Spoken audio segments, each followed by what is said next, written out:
podcast right now. Okay. What's up, Digital Bounce podcast listeners? Today with me, I have the marvelous, talented, and I don't know what else you are. His name is Sunny Sign. You could hear him right there. And his Twitter handle is, what is it? Because I still don't remember it. So Sunny Sync IO. That's SUNNYSINGHIO. So. Okay. And if you don't know who I am, I'm Leon Hitchens. My Twitter handle is Leon Hitchens on Twitter. And if you cannot spell that, that's just too bad for you. You're gonna have to Google it. So Sunny and I have been talking about doing this for like, what is it now? Probably a month or so. I think even longer. I think every week we say we're going to do a podcast together. Yeah. We reschedule like 3 times. No, probably more than that. It's a constant struggle with us because Sunny, he likes to go on a different schedule than I do. So, Sunny, can you tell him a little bit about you besides your name? Yeah, so people probably know me from Ninjality. That's the company that I'm co-founder of with Kyle McDonald, and we've sponsored the podcast a couple of times. We do just web design, web development services. I'm in college right now. I'm about to graduate, so majoring in computer science. So yes, and you are the I do development. I'm like a web developer. So. Okay. That makes it much easier for everybody. Yeah. Because when you say that, it's like the internet's big, and I don't even know what you do sometimes. Yeah, so just web developer, I guess. Okay, easy enough. So you do Ninjality, you do some other little things here and there, do startups, but you follow tech, right? I try to.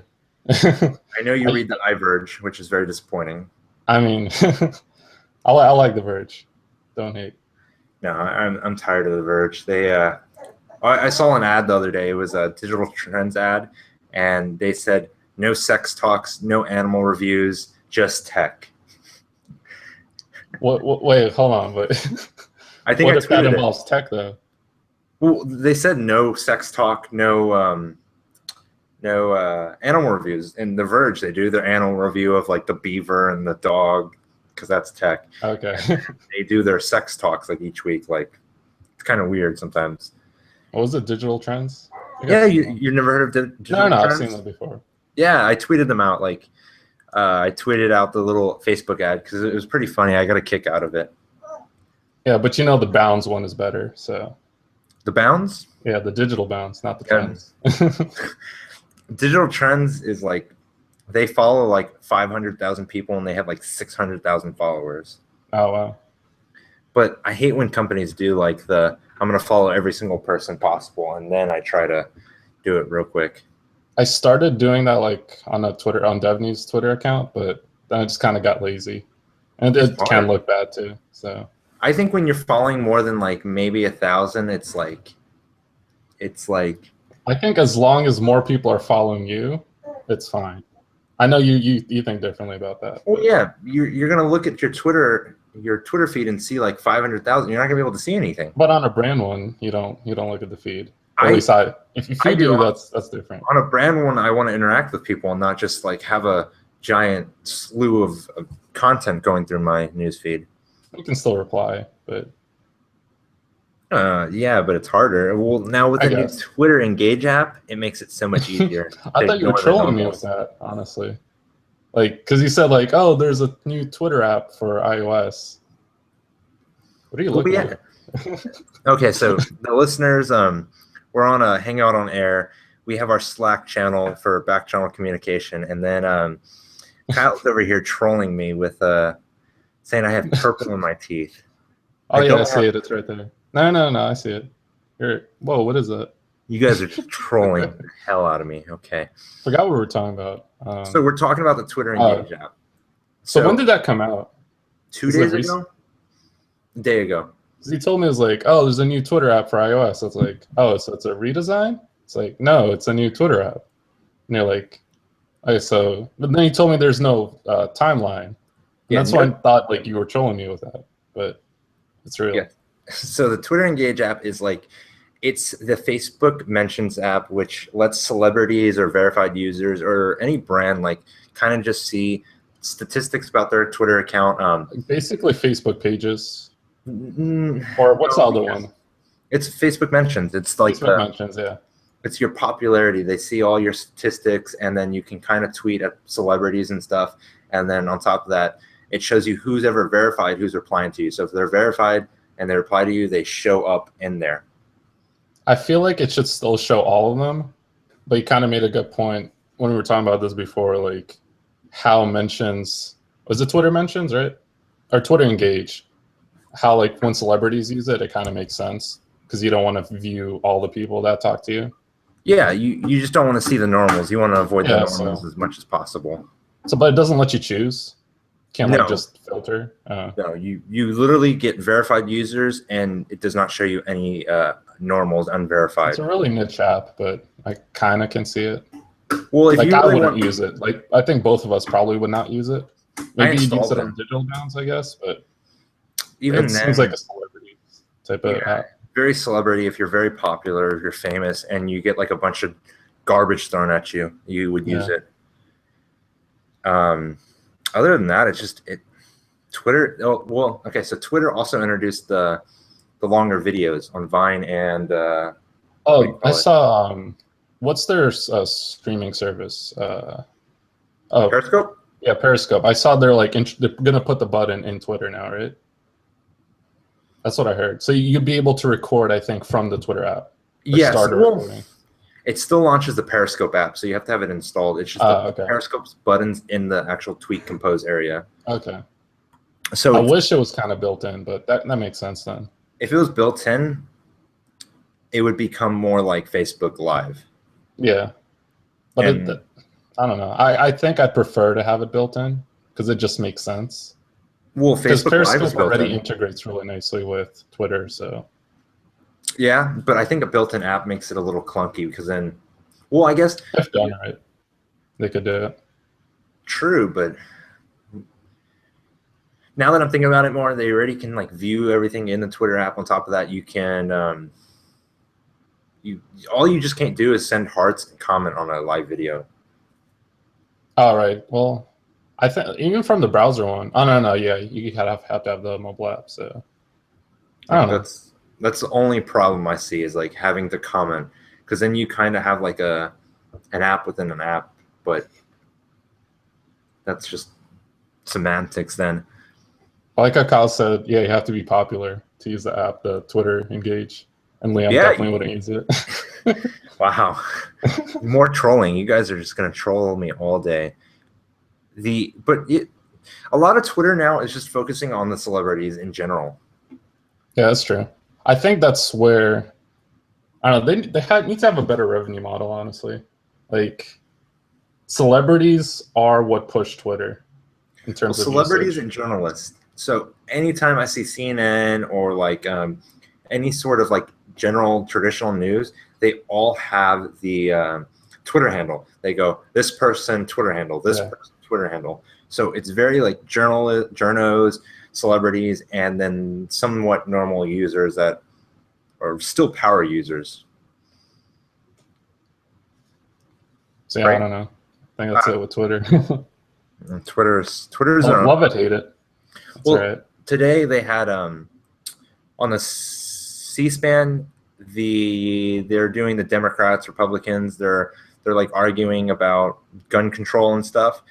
The Democrat or the Republicans cut off the actual like video stream from the House floor on C-SPAN. Mm-hmm. So C-SPAN reverted to using periscopes. Wow. Okay, are they even allowed to do that?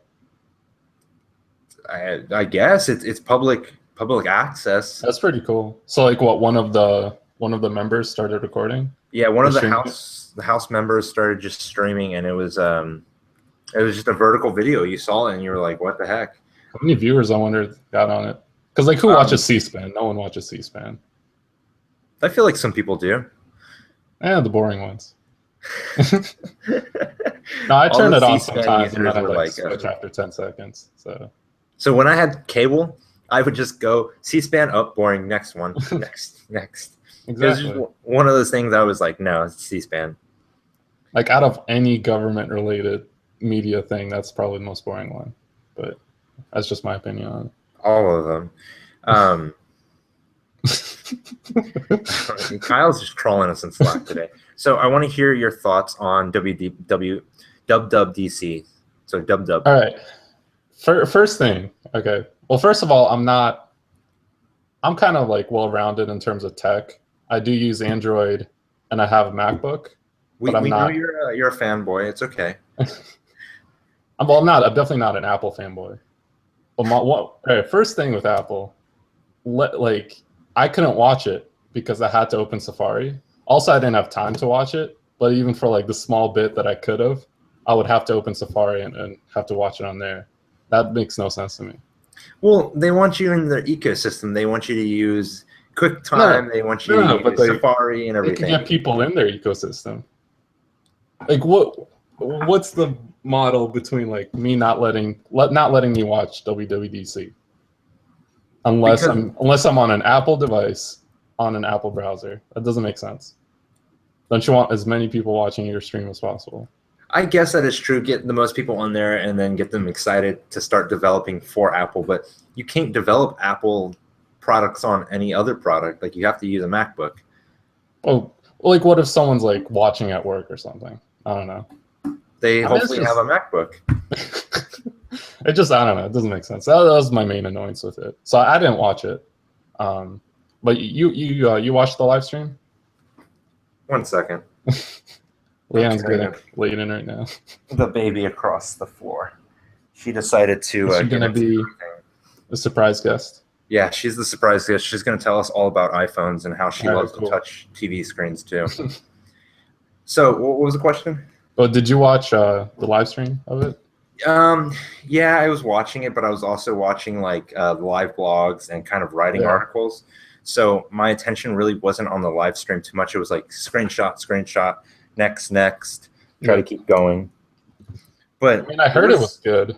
It was didn't have a chance to catch it live.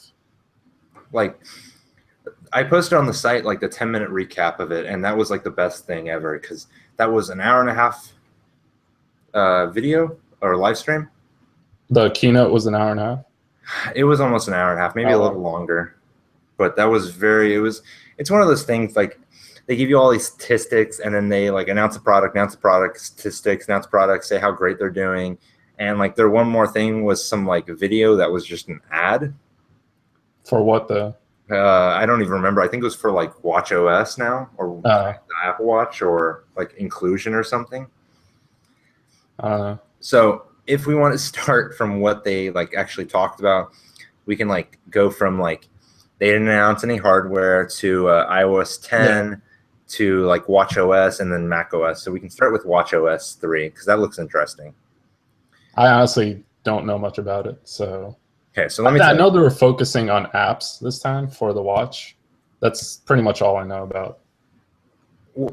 So let me start from the top. The Watch OS has always been a piece of shit. It was just garbage. Like it was not usable. The apps took way too long to load, and then there was like 3 input models. You had like the digital crown, the swipe, and then you also had like another button or something. And it was very hard to use. So now the digital crown is like the dock that like opens like an app drawer to show you what current apps you have open. So like clicking it toggles an app drawer? Yes. So it's kind of like tabs on Mac OS. That makes sense, yeah. It's nice. The apps are instantly loaded, so they're running in the background and refreshing in the background. So when you open, are the apps loaded on the phone or on the watch? They're still loaded on the watch. The information comes from the phone, though. Okay.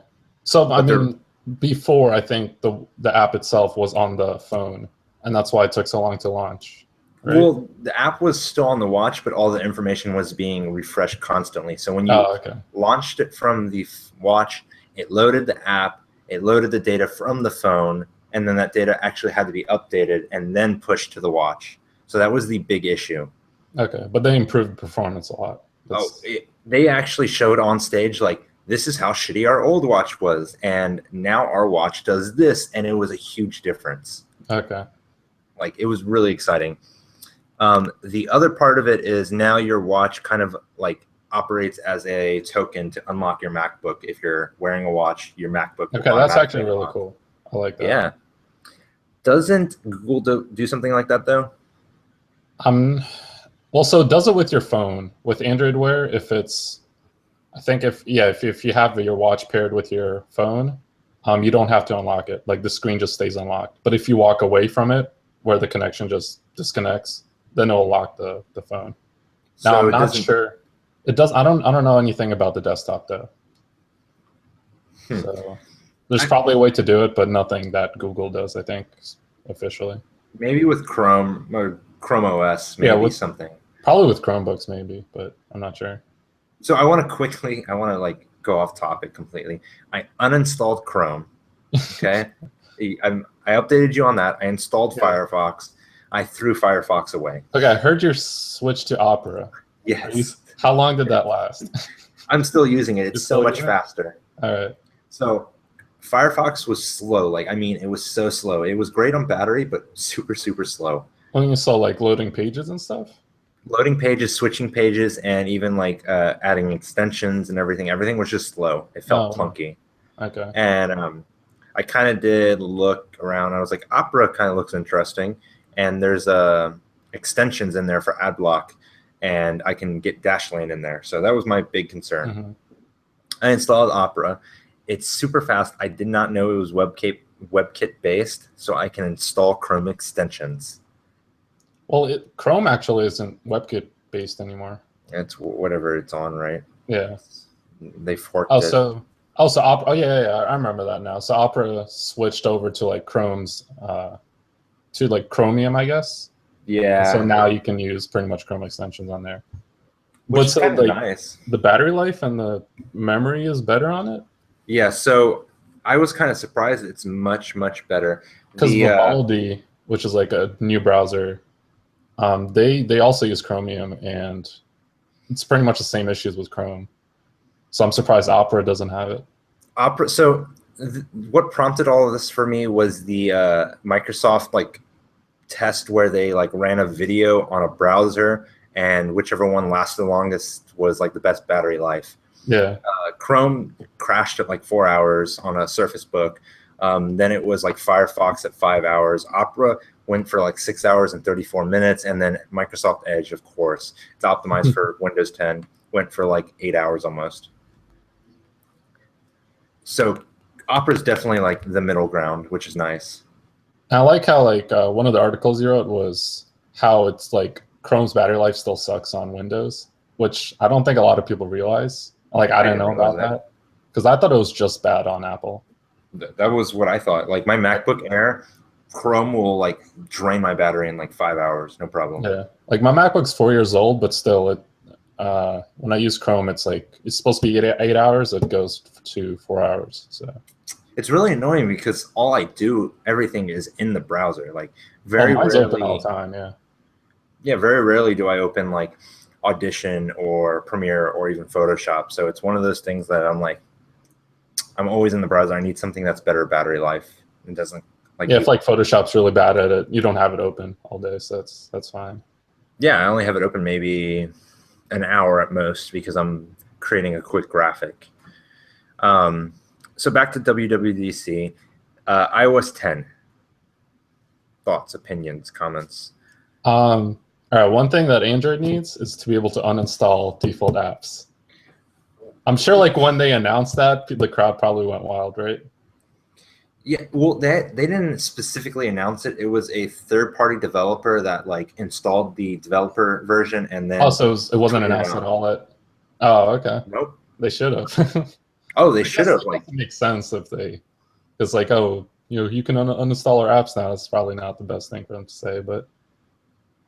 Well, they kind of said something where they were like, oh, all our apps are available in the App Store. And I was like, why would you need that available in the App Store? Well, Google does that. Yeah, but because you can uninstall some Google services. Not the default ones. Or at least, yeah, to my knowledge, because like they put the default apps, like the camera, they put it in the Play Store. But it's not like you can uninstall the camera. Well, they did that because like your OnePlus has a default camera app, and then you can install the Google camera app.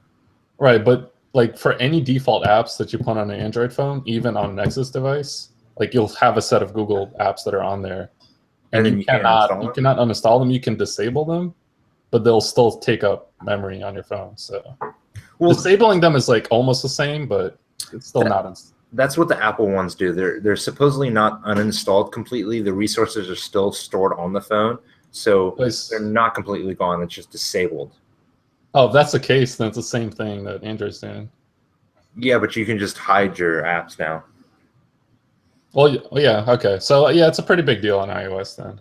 Because I don't want to stock people app. have like their like crappy Apple apps folder or like apps I don't use. Everybody has one of those because I even have I use a toilet emoji for that one. I didn't even know you could do that. I saw somebody on Twitter one day like post their home screen and they used all these emojis for descriptions, and I was like, oh my god, I have to do that. That makes sense. It's pretty cool. It's like the best thing ever. I like that idea. The other thing is Apple Music's updated. Wait, so anything else? What was new with iOS 10 though? Kind of curious. Let me see. I gotta load up the page real quick because I honestly don't remember. Like it was just do all this like at the top of your head. Everything's just off the top of my head. Like, so I know, like Apple Music was included in like the description and updates and stuff. So, like Apple Music is. Oh, you know the big thing is messages. You're talking about like iMessage? Yeah, they updated iMessage and changed a bunch of things. I know you can install apps for iMessage now, right? So from the top, iMessage is now like its own messaging platform with apps installable. You can send money via Square. You can message people via stickers. You can do all of these crazy things via iMessage. Like you can say things loudly via resize the text and everything. So it's definitely a huge change from what iMessage was. Oh, so similar to, I guess, Facebook. Did Google announce that beforehand with like, I think it was Allo? Duo and Allo, the Screen and Shout. Yes. Okay. So WeChat does all of those features, and they're like. Oh, so WeChat had that first then. WeChat's the big one. Okay. Because WeChat's in what? India, China. It sounds like an Indian app. I'm not sure.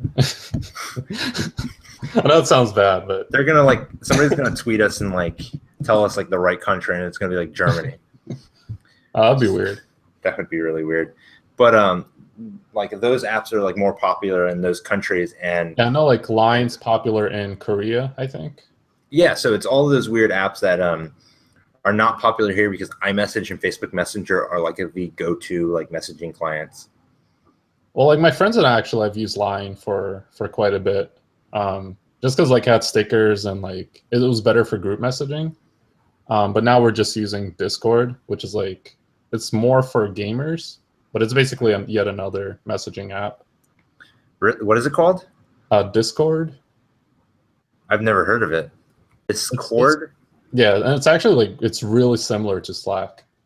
I'm pretty sure both like Slack and Discord just take ideas off each other because that's just how similar they are. So I'll put that in the show notes because that's kind of interesting. Yeah, it's pretty cool. And apparently, like if you're a gamer and you do like Twitch streams, you can use that as like your game chat or something like that. I don't know. It has like some integrations for gamers. I'm seeing it right now. Like it's like for Windows, and it's like it's time to ditch Skype and TeamSpeak, which TeamSpeak's like old school. Yeah. Looks interesting. Like they have partners. Like it looks really nice. Like, I'm kind of surprised. It's legit like a nice app. But is it an iOS or Android app? Yeah, it's cross-platform.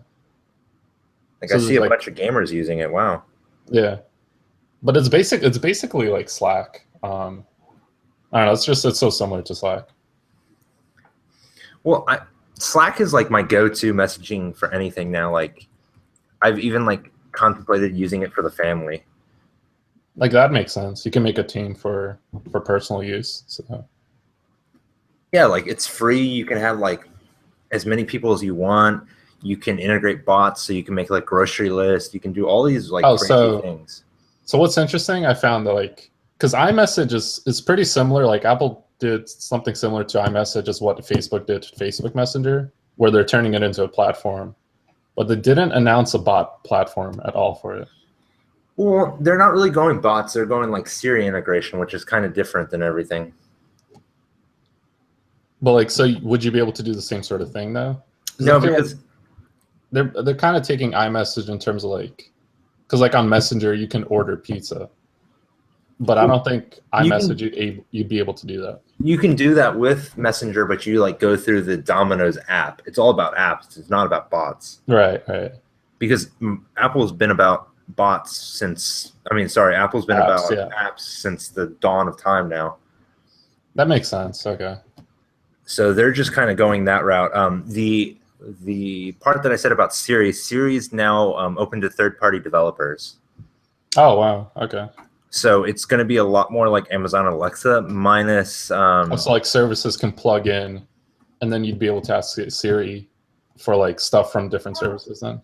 Yeah. So you could ask Siri, "Hey Siri, play my Spotify playlist for running," and it'd play it. Oh, okay. Except the voice commands are very limited. They're like preset.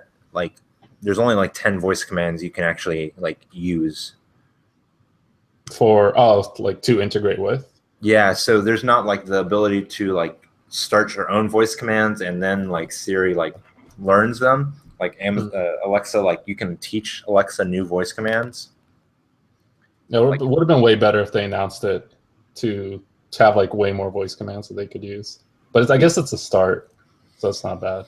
Well, it's a late start. Like Alexa's starting to get integrated into like other speakers, into your car, into your phone. It's like it's your home hub. Like you can turn off your lights, you can turn off your Nest, or tell it to set to a different temperature. But can't you do that with Siri now? Siri like doesn't work with Nest, doesn't work with a bunch of lights, doesn't work with a bunch of HomeKit stuff, which is a big problem. But so what did Apple announce for home automation though? Or are they still waiting? They announced that now it's going to be an app on your phone, and there's more support for devices. On top of that, Siri can control your home, and HomeKit's built in Control Center. But the problem with HomeKit is a lot of that stuff still requires hardware changes. Like you just can't push a software update to support HomeKit. So a lot of devices just still don't have like that chip that requires it, I guess. Yeah, I don't know what it is exactly, but I know like Nest does not support HomeKit. Like Nest works with like millions of products, and like you can work with Wink, you can work with other like home hubs, and with HomeKit it just doesn't work. Partly probably because it's Google service, but who knows? Well, they bought it, but they've let it operate on its own, which is kind so. Is that like an issue on the manufacturers or on Apple's end? It's a little bit of both. Like manufacturers have to add the support in, but they don't want to because it's an extra like hardware addition. I don't know if it's. But like if Apple wanted to, they could make it work for like the Nest and all of these devices. Yeah, so I use the Wink Home like hub, and like you can integrate Nest, you can integrate all these like different standards, like Zigbee standards and everything. So you can have devices that are like different manufacturers working on one platform. So it's just the way how they communicate with the hubs. That's the problem. Yeah, I don't know. I'm not sure, but I know HomeKit does not work with certain products still, which is annoying.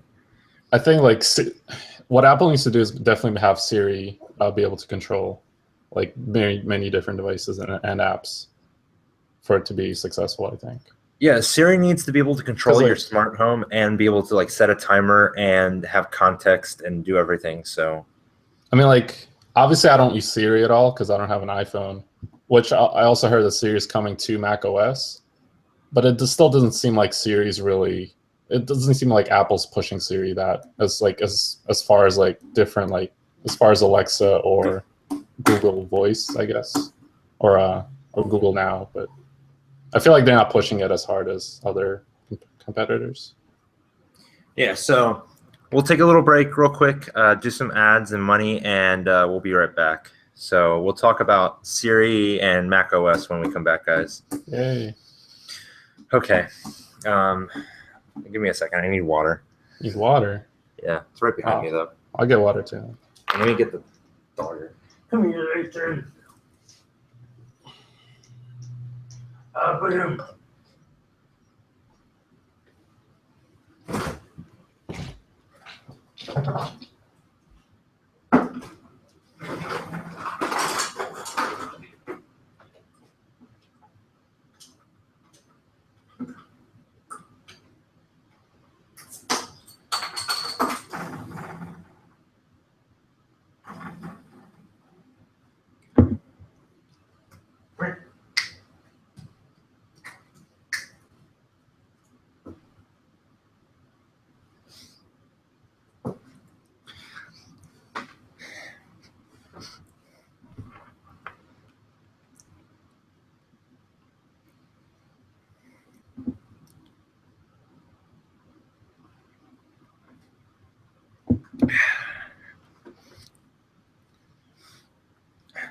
What's up?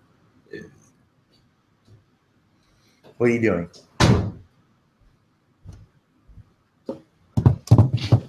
What are you doing? Okay, I didn't get water, but Oh, I got water. no, I decided against water. Don't get drunk. It's only the first one. I promise I won't. Only the first one. Yes. It's a good one. Okay. Let's see. We're talking about Mac OS and Siri. Okay. Sure. And noise, and then. All right, guys. Oh. All right. I didn't know you were going to do an intro back. All right, go ahead. All right. This is going to be so much editing.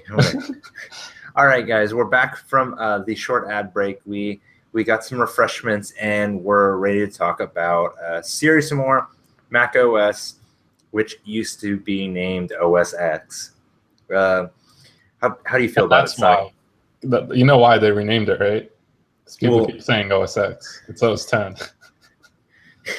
I don't.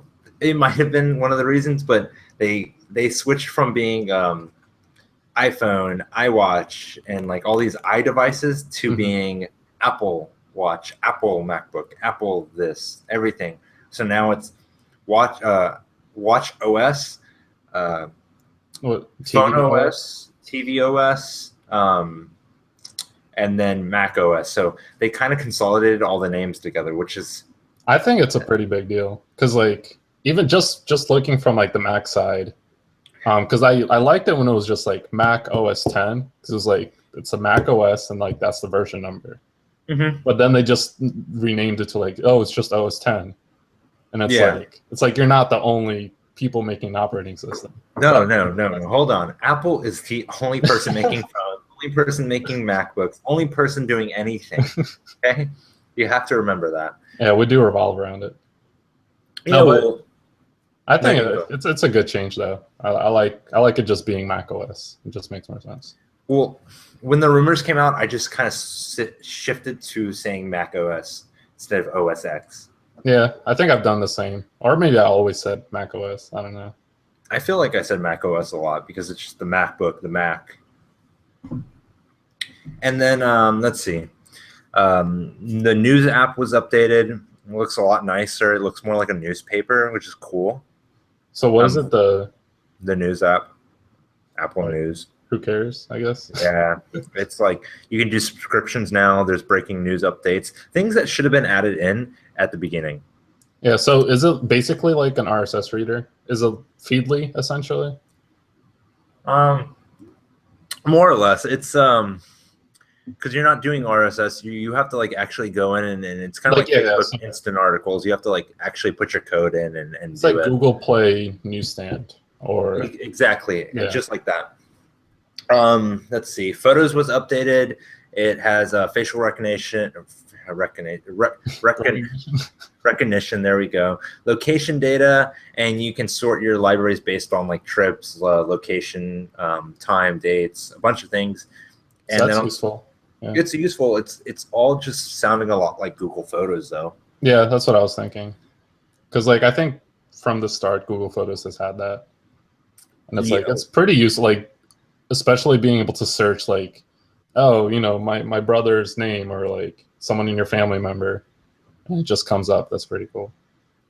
Yeah, like that's why I've always used Google Photos on my iPhone, because not only it syncs to my Android devices, but it also like sorts all these things, create GIFs, do all these amazing things. It does like all the stuff you don't want to do manually.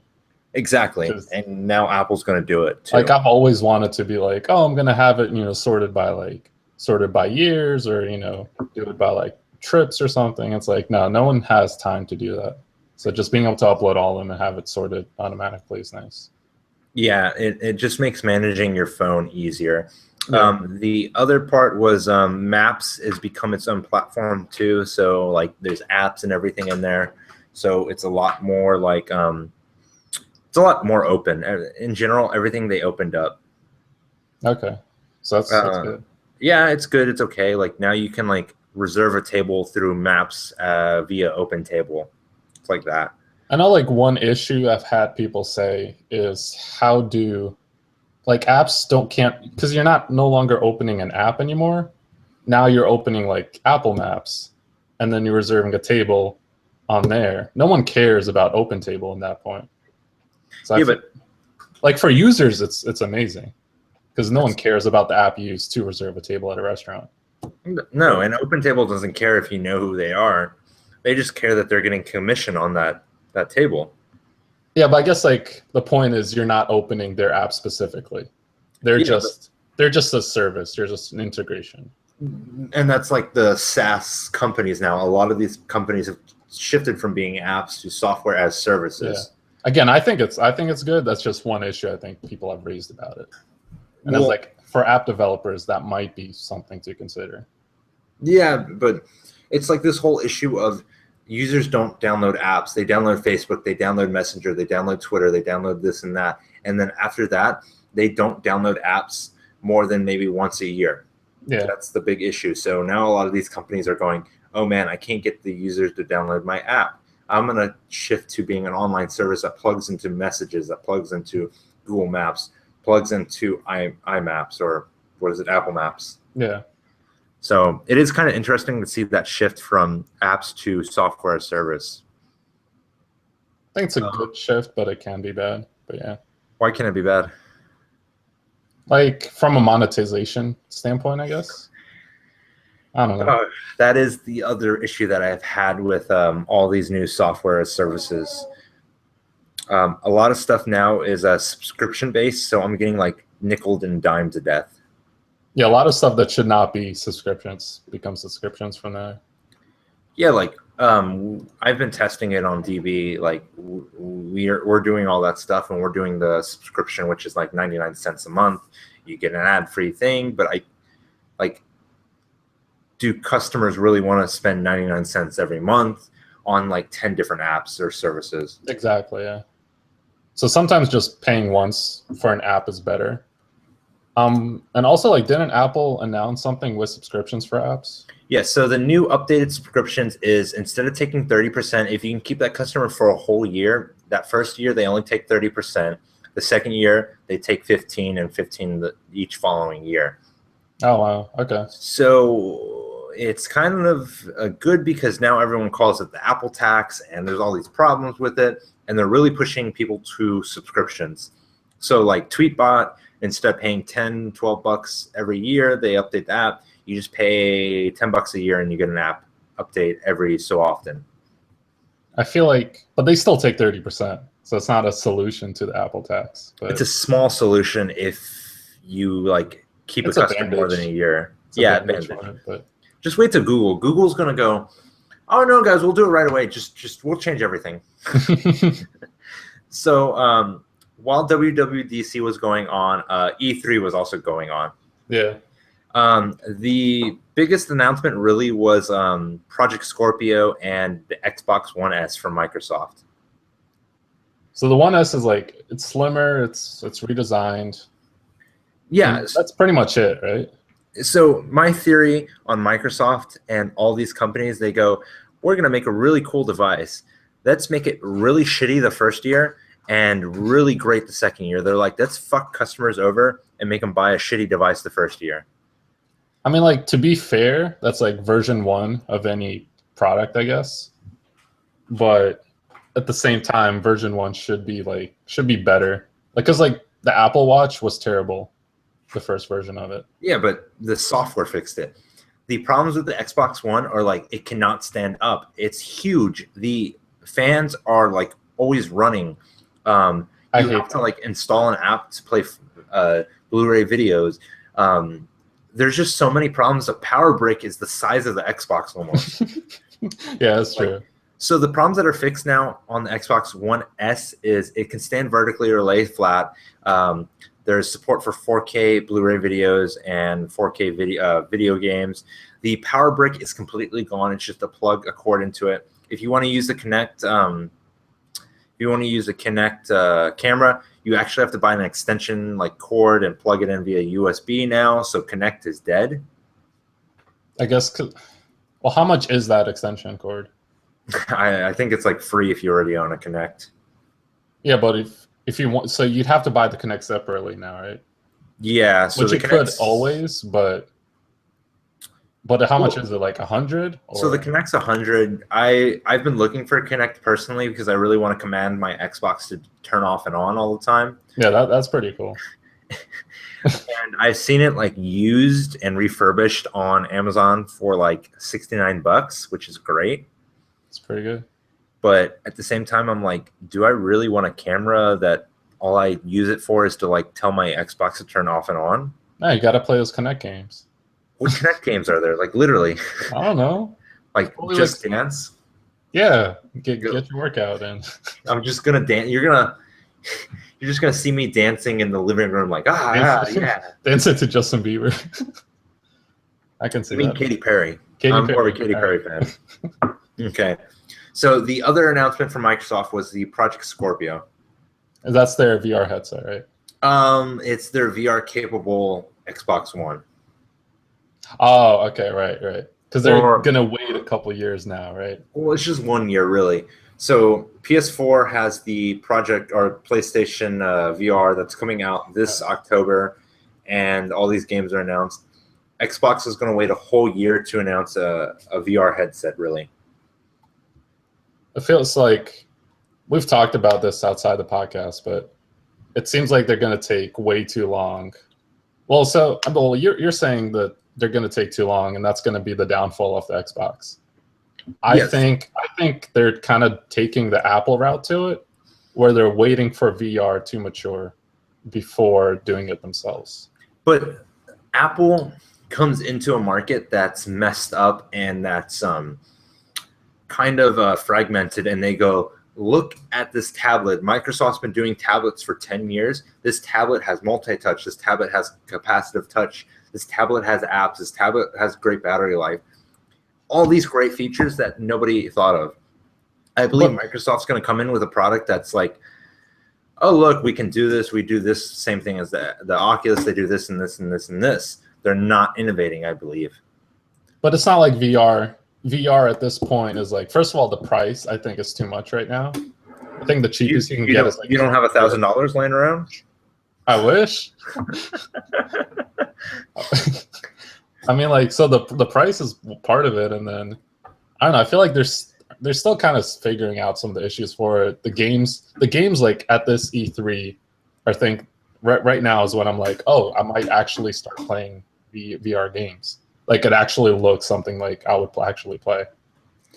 Yeah, like all the VR games and like the things that I've tried in VR are very like rudimentary. They're just like demos, basically. Yeah. And up to like right now it's still not there yet, but we're getting like, I think we're getting like a Star Trek game. We're getting like Assassin's Creed, which I don't know how that's going to play out, but because there's a lot of jumping, like I said, we're getting like actual games now. It's still a little bit demo-y, but we're getting actual games, which is what matters. Yeah. And I think a lot of the games that have really succeeded in VR so far are like space games where you can just sit there and kind of like float around and do these cool, crazy things. Because space is like, it's like that go-to platform for VR. And then like, I think for FPS games work too, especially like The PlayStation Move, like that controller that you have. Battlefront Star Wars game is a kind of like an FPS. Yeah. It's coming to VR, and I think that's going to be wow. the best thing ever. Because the Move controller, you can pretend to have a lightsaber, and you it's like stuff like that would that's make great. sense. Yeah. But I probably racing games too. Really? Well, you're right. If you had like it'd have to be like, well, better if it's a steering wheel, I guess, or like 2 PlayStation Move controller type things. I don't know. I remember coming up in middle school and high school and having like classes where you had a steering wheel, and that was like the best thing ever because you could play a video game and have the steering wheel and have the pedals. I think that's going to come back with VR. We're going to like see that stuff. It was like technology classes. Did you not have this? I did not play racing car games in like my school. Yeah, we had them in like basic like media classes and like technology and like these really classes had like CAD and like flight simulators with like actual joysticks and like racing games like that. They're just teaching you about technology and how you can use it. Okay, because I've had like classes with like CAD and stuff, but we didn't do it. Wasn't with technology. That's really cool that they're doing that there. Yeah, my school district was kind of innovative somewhat. So that's really cool. But my point of view is the Xbox is already struggling. Gamers are already like saying, look, I'm going to go to PS4 and play exclusive games over there more often. And like even Call of Duty is saying like, hey guys, we're switching from the Xbox One as our exclusive platform to the PlayStation platform because blah, blah, blah, blah, blah. But more and more companies are doing that, and gaming is like starting to shift from the Xbox to the PlayStation for better or worse. Yeah, I feel like the PlayStation is more popular, it seems. I don't know by numbers if it is. So the PlayStation by numbers sold PlayStation 4s outnumber like the Xbox One by like 2-fold almost, I believe. Oh, wow. Okay. So like, but at the same time, I mean, yeah. So, what do you think like Microsoft could do though at this point? Because I don't think VR is the answer. But like, I guess the Xbox One S, or is that what it's called? The One S, yes. I don't know if that's enough to get people to buy it more. Well, I don't know. My thought about the Xbox is they need to have more exclusive games. They need to work on building the platform. Like all their like theories about the Xbox One being like an extension of your Windows laptop is just finally being like found. Well, now you can play with like PC gamers. Yeah, like, but they promised that at the start. Like all these things that they're just delivering right now is everything they promised from the start. But I feel like once they get cross-platform with PlayStation, there'll be more reason to just stay on Xbox. So that could be one of those things. I suppose, but because like I don't believe in like exclusive games sell consoles, but in terms of like the gamers, there shouldn't be exclusive games. You should be able to just play the game like wherever you want. That's just my thoughts on that. But that's just talking about like openness and everything. But like your Xbox has a big problem of like wanting to do TV, and then like if I don't have a cable subscription. Who has a cable subscription these days and actually plugs their cable into their Xbox One? Nobody. Right.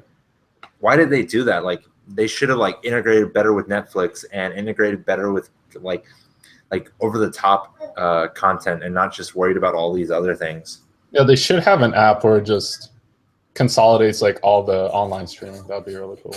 Yeah, that would have been really cool, but they didn't do that. So it's one of those things that Xbox really is like, they're over here, like on the left-hand side, and everybody else is like going to the right and going towards like innovation and everything. And Xbox was like, we're going to have TV on our Xbox.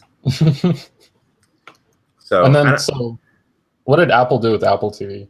So Apple TV I thought was really cool. Apple TV, they're becoming the cable subscription. So you can validate your Comcast or your Time Warner Cable, in my case, subscription, and then you can access like the CBS app and the CW app and Hulu, and then you can like. You still gotta pay for cable though. Not really, because if you pay for like cable's like $10 a month, I think. I'm Well, not sure. I don't the pay for it. cheapest, like if you don't get everything. Yeah, but you get like CBS and all those, so Right, you right. validate it. So you do all that, and then it's becoming your cable subscription, and it's becoming the new set-top box. So like, well, what's the point of that though? So it's still whatever channels you're paying for. You just access it through Apple TV. Is that the only Yeah, thing? and you access it through the cable companies like the CBS, the network's apps. You don't actually access it by like channel. It's like by apps now, which is I think it's going to change how the industry works because we've been like talking about getting away from cable boxes because they're complete and utter shit. Mm-hmm.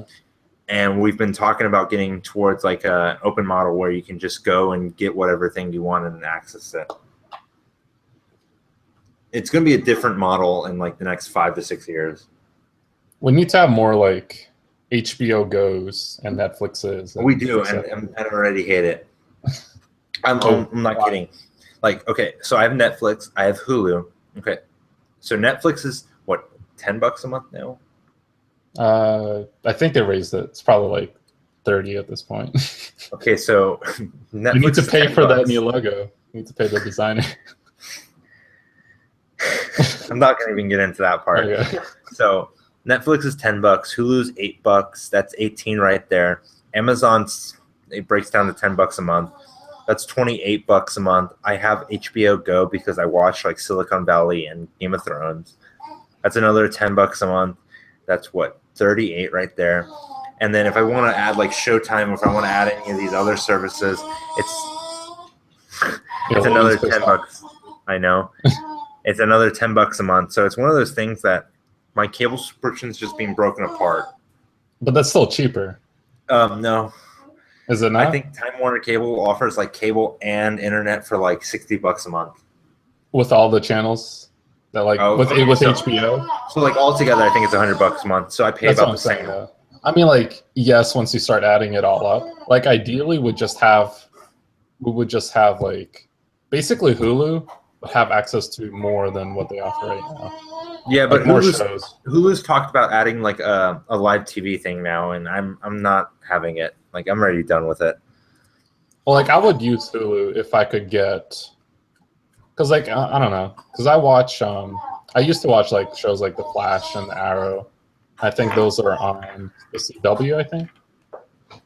And Leon walked away.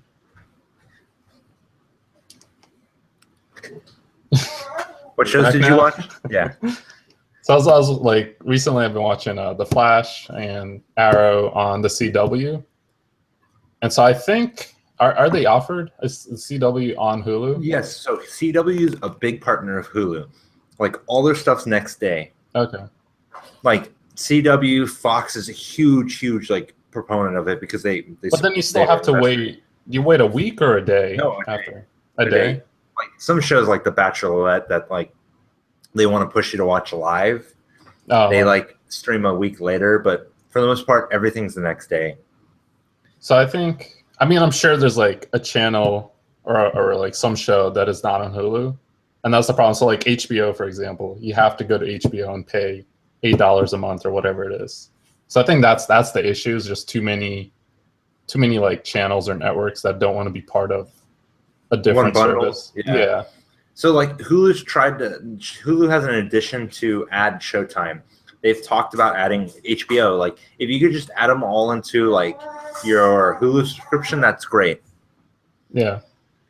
But that would be ideal. Just like, but then it doesn't have to be Hulu either. It could be a different service that just pops up out of nowhere. But yeah, but then it becomes a cable subscription. So it's kind of, there's no winning here. You're either going to pay like a gazillion dollars across like 10 different services, or you're going to pay like gazillion dollars to one company like Time Warner or Comcast. Well, like, but music streaming though, it's not like you still only pay $10. But music's a different medium. Yeah, but like ideally TV should be like that. I'm not saying that it would be really hard for it to be like that because networks are so stingy about it. Because like they like their money, but ideally it should be like music streaming. And even then, music streaming's not perfect because there's still some like albums and stuff missing. So all in all, the internet is fucked. We're not gonna have TV. We're not gonna have music. It's Right? just screw entertainment. We're just gonna all watch livecoding.tv all the time. People coding websites. So Hey, I think that's all we have for this week. I think we went 43, 45 minutes or something. okay. Is that the usual? I don't even. I do about 30 minutes, so it's Oh, wow. So we went a not little bit over. well 30 minutes because like Ramon and I have a bunch of different issue. Oh no, actually we went almost an hour. Oh, well, okay. So there's actually one last thing that I just remembered. Okay. So I message on Android. Don't so mad. And so, like, all opinions aside on iMessage, it should be on Android. However, I hated how it's such a business move for Apple not to put it on Android, so people keep buying iPhones. Yeah, so this is what I think. Apple right now is leaning on their hardware. So they're like, our hardware is beautiful. It's high quality. It costs a little more because it's the best you can get. These services that are layered on top of the hardware make Apple the best at what they do. So iMessage, iCloud, all that makes the iPhone work perfectly. And if you stay within their ecosystem, it's great. But Apple Music works in Android. But that's a different thing. You're staying within their ecosystem because sometimes you might use a tablet to do something, or you might use something else to do something. But so how's that different from iMessage though?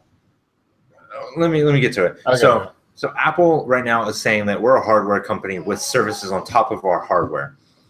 When Apple realizes they're a they're a services company, like with iCloud and Apple Music and Apple News and all that, they'll realize that they need to open up iMessage to everybody. It's like the BBM, BlackBerry Messenger, was something that made BlackBerry so great.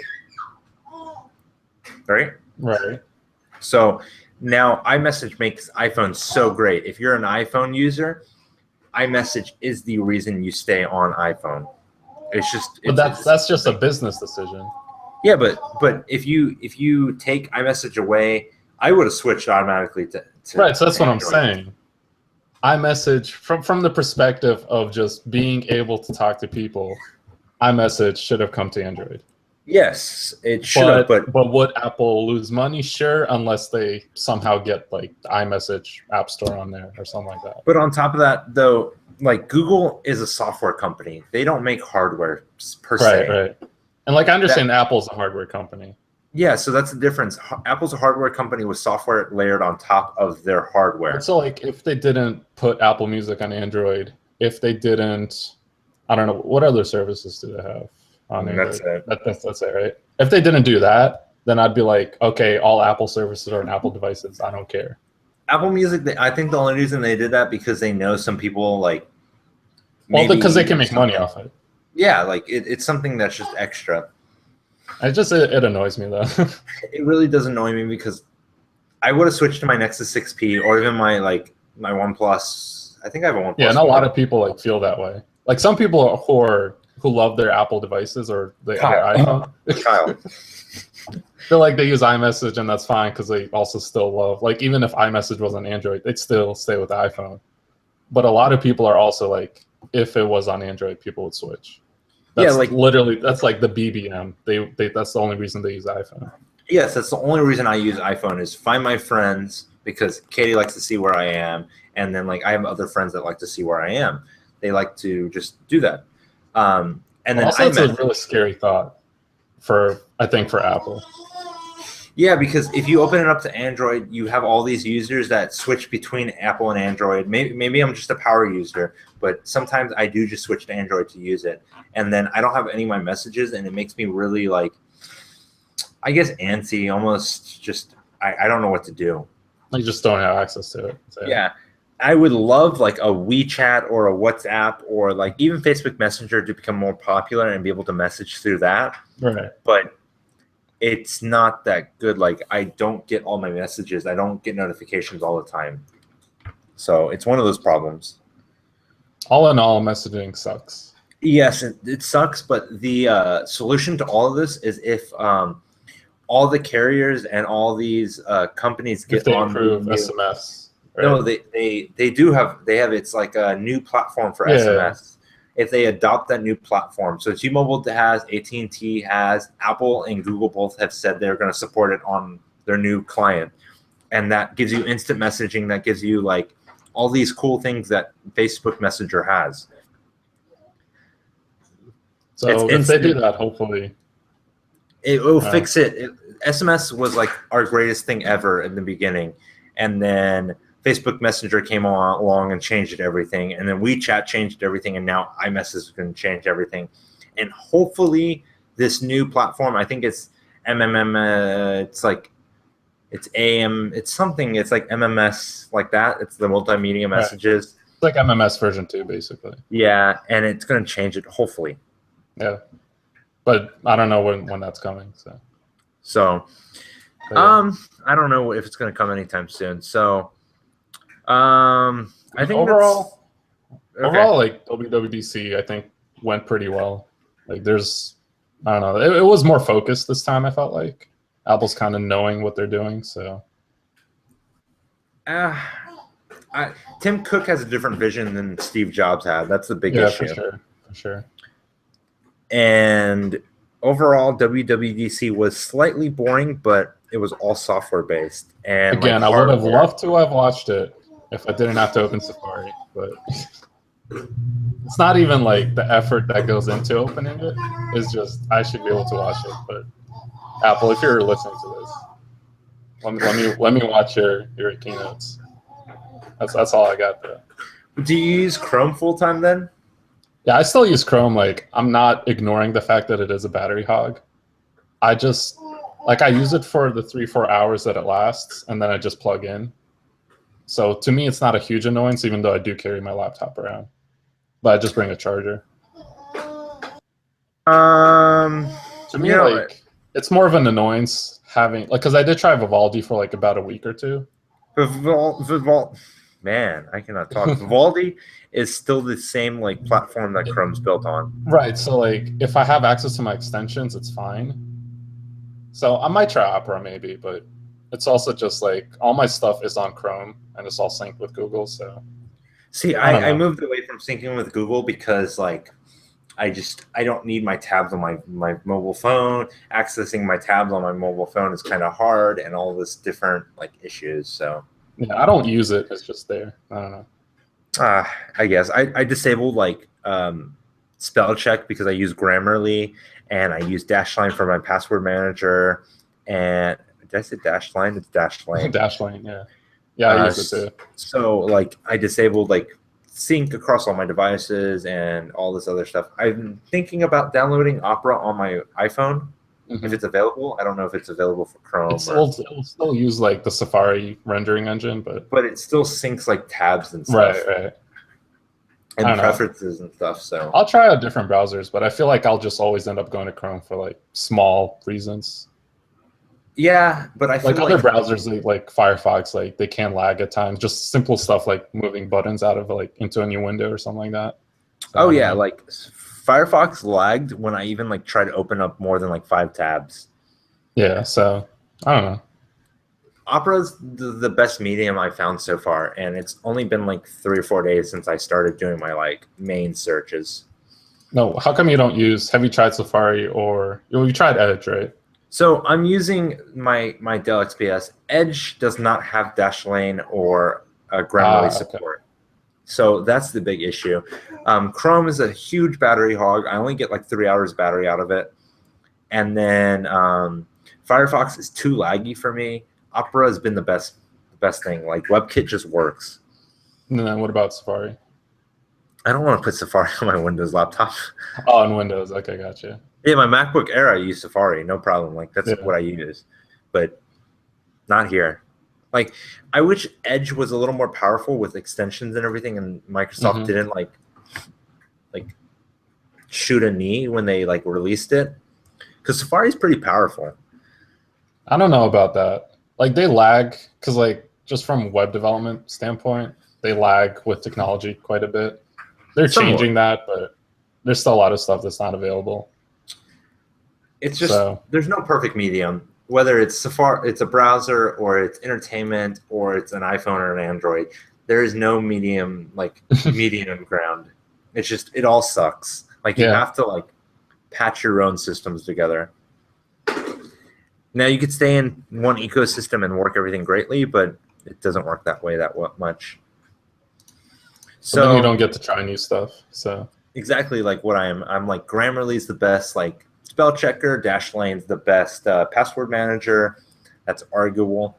And my Dell XPS is the best laptop I could find. Yeah. So I like piecing, like pretty much what you're saying, like piecing the best parts together from different things. If they happen to be from the same ecosystem, that's great.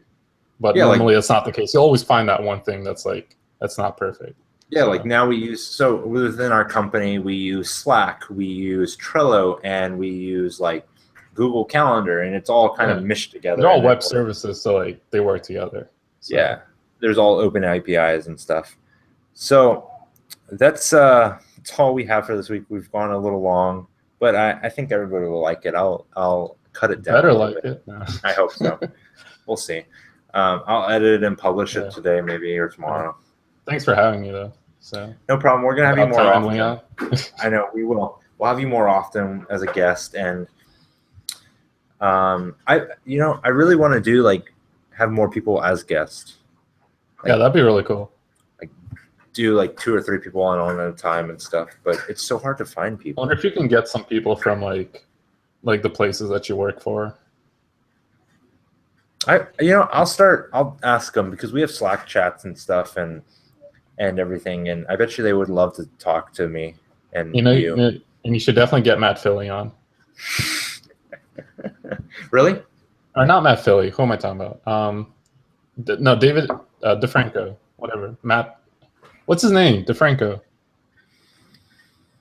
Phil DeFranco. Oh, Phil DeFranco. Yeah, not Matt Philly. Oops. Yeah. Oh, you guys are best friends now. So we are best friends, but that's besides the point. No, but legit, you should hit him up and get him on. And maybe I'll go be on his podcast. Yeah. Do you listen to his podcast? Just the videos. I've seen a couple. You should listen to the podcast. The extended versions are actually really good. He does recordings of them, like video recordings. Yeah, so he does a 10-minute version. Oh, okay, gotcha. Yeah. And then he posts like a 45-minute version. I might check it out. And I think they're really good because like the 10-minute recordings are like the part that they're drinking and stuff. Mm-hmm.